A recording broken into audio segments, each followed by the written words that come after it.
ಮುಂಚೆಯಿಂದನೂ ಬೇರೆಯವ್ರ ಕೆಳಗಡೆ ಕೆಲಸ ಮಾಡಕ್ಕೆ ಅಷ್ಟು ಇಷ್ಟ ಇರಲಿಲ್ಲ. ಸೊ ಏನಾದರೂ ಬಿಲ್ಡ್ ಮಾಡಬೇಕಂತ ಆಸೆ ಇತ್ತು, ಬಟ್ ಏನು ಮಾಡಬೇಕು ಅನ್ನೋದು ಗೊತ್ತಿರಲಿಲ್ಲ. ಎಸೆನ್ಷಿಯಲ್ ಅಂತ ಇದ್ದಾಗ ಪೀಪಲ್ ವಿಲ್ ಅಕ್ಸೆಪ್ಟ್ ಇಟ್ ಅಲ್ಲ ಬೇಗ. ಅದೇ ಒಂದು ಲಕ್ಸುರಿ ಅಂದರೆ ಅದನ್ನು ಯೋಚನೆ ಮಾಡ್ತಾರೆ ತುಂಬ ತಗೊಳ್ಳೋದಕ್ಕೆ. ಯಾವುದೇ ಬ್ರ್ಯಾಂಡ್ ಬಿಲ್ಡ್ ಮಾಡಬೇಕಂದ್ರೆ credibility is the most important. ಹೌದು. And do not expect money initially.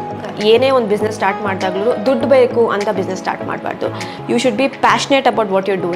Even if you not passionate, at least know you should have that knowledge that ನೀವು ಇದನ್ನು ಮಾಡ್ತಾ ಇದ್ದೀರಾ, ಇದ್ರ ಬಗ್ಗೆ ಒಂದು ಸ್ವಲ್ಪ ಒಂದು ನಾಲೆಡ್ಜ್ ಇತ್ತು ಅಂದರೆ ಯು ಕ್ಯಾನ್ ಡೂ ಎನಿಥಿಂಗ್. ಅದನ್ನು ಕಲ್ತ್ಕೊಂಡು ಹೋಗ್ಬೋದು ಮುಂದಕ್ಕೆ.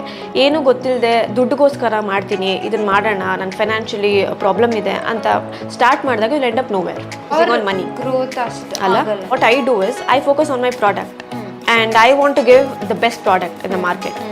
ಅದರಿಂದ ದುಡ್ಡು ಬರುತ್ತೆ ನನಗೆ, but I am not focusing on money. Correct.